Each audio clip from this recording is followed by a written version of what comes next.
نبی اکرم صلی اللہ علیہ وسلم کی لیڈرشپ چیک کریں، ان سے بڑا لیڈر دنیا میں پیدا نہیں ہوا ہمارے نبی سے. اور یہ گورے بات کر رہے ہیں، ایسا نہیں ہے کہ ہم محبت میں کہہ رہے ہیں کہ چونکہ وہ ہمارے نبی ہیں اس لیے ہم کہہ رہے ہیں وہ لیڈر ہیں. نہیں، گوروں نے بات کی ہے. مائیکل ایچ ہارٹ نے بک لکھی دی 100، اس میں نمبر 1 رسول اللہ صلی اللہ علیہ وسلم کو قرار دیا. اور کرسچن نے اعتراض کیا کہ آپ نے محمد صلی اللہ علیہ وسلم کو کیوں نمبر 1 رکھا ہے؟ آپ نے آئزیک نیوٹن کو سیکنڈ پہ، جیزس کرائسٹ کو جو کہ ان کے لارڈ گاڈ مانتے ہیں اس کو نمبر 3 پہ رکھا ہے. تو انہوں نے کہا میں آپ کو وجہ بتاتا ہوں کہ یہ جو شخصیتیں ہیں محمد صلی اللہ علیہ وسلم، یہ صرف اخروی معاملات میں نہیں، دینی معاملات میں کامیاب نہیں تھے، دنیاوی معاملات میں بھی ٹاپ پہ تھے. تو کیا ہے ہمارے نبی کی لیڈرشپ؟ غزوہ احد کا موقع ہے، اور غزوہ احد میں جتنے لیڈرشپ لیسن ہے نا مسلمانوں کے لیے، میں کہتا ہوں کہ جس نے نہیں پڑھا تو یہ بہت بدقسمتی کہوں گا، یا سیرت کا جس نے مطالعہ ہی نہیں کیا اس طرح سے، تو اسی لیے شاید آج ہم نیچے ہیں، ہمارا ڈاؤن فال ہے امت کا، اور دوسری قومیں اوپر جا رہی ہیں. تو غزوہ احد سے ہمیں کیا پتہ لگتا ہے کہ پہلی چیز ان کی لیڈرشپ دیکھیں، مشورہ کرتے تھے.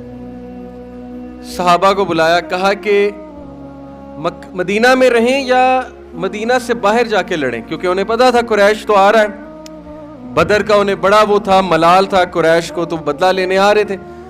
تو مشورہ لیا، صحابہ تھے سامنے، نوجوان طبقہ تھا، نوجوان صحابہ. نبی کے سامنے کوئی بات کر سکتا ہے؟ کسی کی جرت ہے کہ کوئی کہہ دے کہ نہیں آئی ڈس ایگری ود یو؟ نبی صلی اللہ علیہ وسلم نے سب کو جمع کیا، کہا جی بتائیں کہ کیا آپ مشورہ دیتے ہیں؟ نبی کو کیا ضرورت مشورہ لینے کی، لیکن لیڈرشپ سکھا رہے. اچھا، ینگ صحابہ نے کہا کہ اللہ کے رسول ہم باہر جا کے لڑتے ہیں، کیونکہ نوجوان تھے، گرم خون تھا.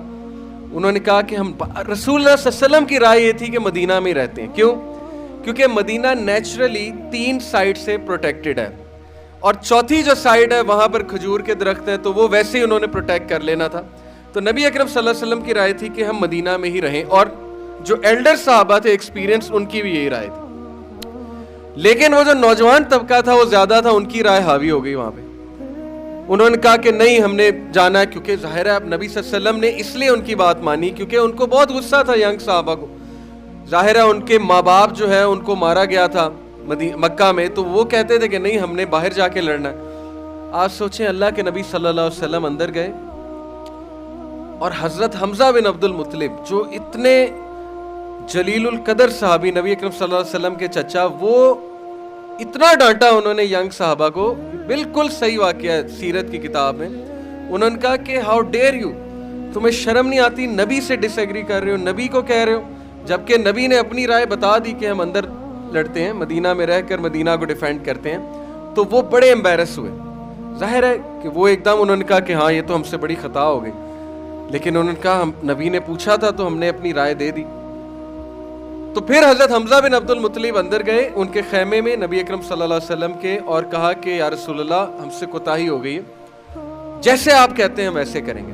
تو اللہ کے نبی صلی اللہ علیہ وسلم اپنا آرمر پہن چکے تھے، اپنا جنگی لباس، اور انہوں نے حمزہ بن عبد المطلب کہا کہ حمزہ، نبی کو یہ زیب نہیں دیتا کہ ایک بار وہ اپنا آرمر چڑھا لے تو اتار دے. یعنی لیڈرشپ چیک کریں کہ ایک بار میں نے فیصلہ کر لیا تو بس کر لیا، اب ریورس نہیں ہونے والا ہے، یو ٹرن نہیں ہونے والا ہے فیصلے میں. تو حضرت حمزہ ایک دم ڈر گئے کہ نبی صلی اللہ علیہ وسلم اس ٹون میں کہہ رہے ہیں کہ نبی نے ایک بار آرمر چڑھا لیا تو پھر نبی اتارتا نہیں آرمر کو. اچھا، اس کے بعد کیا ہوا؟ غزوہ احد میں مسلمان کو شکست تو نہیں کہنا چاہیے، کیونکہ شکست یہ تھی کہ مدینہ ہاتھ سے چلا جاتا، اسلام رک جاتا. تو یہ شکست نہیں ہے. کچھ لوگ کہتے ہیں شکست ہے، شکست نہیں ہے، بس یہ کہیں کچھ لاسز ہوئے، قریش نے سمجھا جی کہ ہم نے بڑی مار لگا دیا، لیکن نقصان ہوا مسلمانوں کو. سورہ آل عمران کی تقریباً 100 ورسز جنگ احد کے بعد نازل ہوئی، جنگ احد کے موضوع پہ ہیں. تو مسلمانوں کو اتنا نقصان ہوا غزوہ احد میں، کیونکہ بات بھی نہیں مانی تھی. وہ جو تیر انداز تھے جنہیں پہاڑی پہ کھڑا کیا 50 کے قریب تھے، ان میں سے 40 جو ہے وہ مال غنیمت جمع کرنے نکل گئے.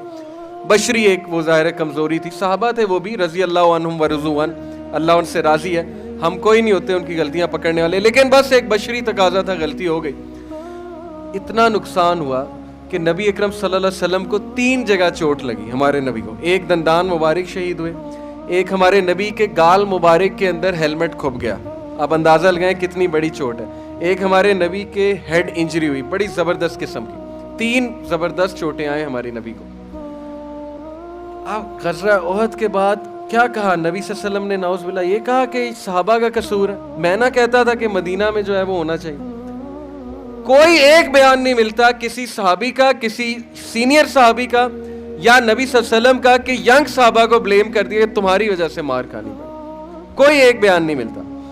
حضرت حمزہ شہید ہو گئے, کوئی اور ہوتا وہ کہتا یہ ان کی بات مانی تو مروا دیا میرے چچا کو, نعوذ باللہ یہ بات ہو سکتی تھی کہ حضرت حمزہ شہید ہو گئے. آپ کو ایک بیان نہیں ملتا کہ نبی صلی اللہ علیہ وسلم نے کبھی تانا دیا ہو یا بلیم گیم کی ہو یا ان پہ الزام سازی کی ہو. لیڈر جو ہوتا ہے نا وہ بڑا کلیئر ہوتا ہے اپنے مشن میں, اپنے پرپز میں. آج ہمارے گھروں میں لڑائی کی بہت سی وجہ, بے سکونی کی بہت سی وجہ بلیم گیم ہے.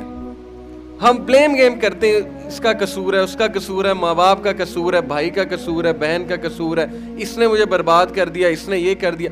پرانی باتیں اٹھا کے لے آتے ہیں جس کا تعلق ہی کوئی نہیں نئی ڈسکشن سے, وہ اٹھا کے لا رہے ہیں کہ یاد ہے 10 سال پہلے تم نے یہ کیا تھا. تو یہ مسلمان کا کلچر نہیں ہے بلیم گیم کرنا. بلیم گیم شیطان کی طرف سے ہوتی ہے اور اس سے لڑائیاں پڑتی ہیں.